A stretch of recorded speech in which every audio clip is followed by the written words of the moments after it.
असांजी सुवारी सिंध जे सकाफ़त जे ॼाणे सां असांजे प्यारे सुहिणे लिखण ऐं अदब सां वास्ते रखंदड़ अली अहसन चढ़ड़ साहब जी शायरी उहा तव्हांजे नज़र ईंदो आहे। असांजो था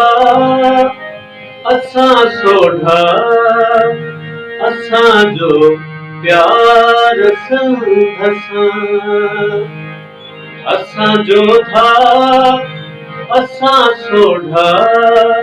असांजो प्यार सिंध सां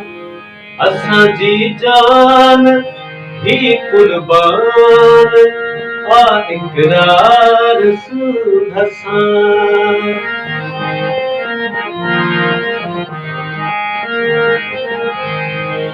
जॾहिं टोपी ऐं अजरक पाए ईंदो आहे महफ़िल में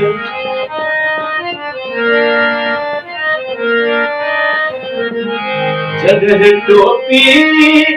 ऐं अजरक पाए ईंदो आहे महफ़िल में लॻे थो ही कसम सां को जुड़ियो संसार सिंध सां लॻे थो ही कसम सां को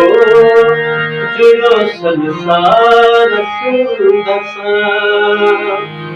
असांजो था असां सोढा असांजो प्यार सिंध सां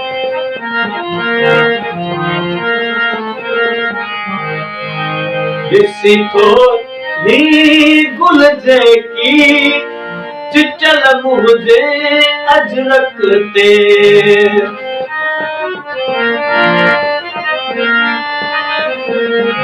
ॾिसी थो तूं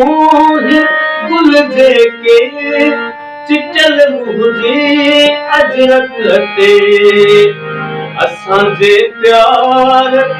जा इहे इज़हार सिंध सां असांजे प्यार जा इहे इज़हार सिंध सां उथो जागो उथो यारो नथव ही वक़्तु वेहण जो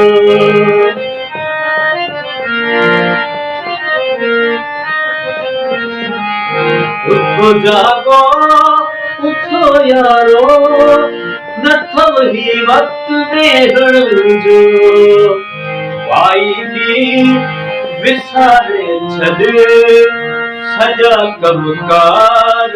सिंध सां वाई बि विसारे छॾ सॼा कमकार सिंध सां असांजी जान ही हाज़ुर आ इकरार सिंध सां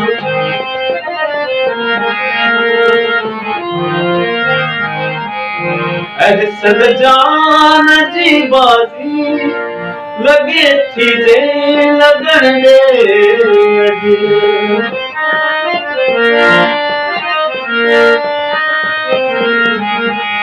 अहसन जान जी बाज़ी जान जी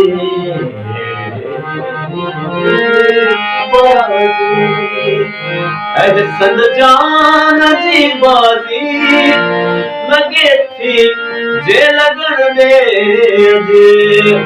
मुंहिंजे जीवन जो पल पल ऐं सॼो घर बार सिंध सां मुंहिंजे जीवन जो पल पल ऐं सॼो घर बार सिंध सां असांजो था असां सोढा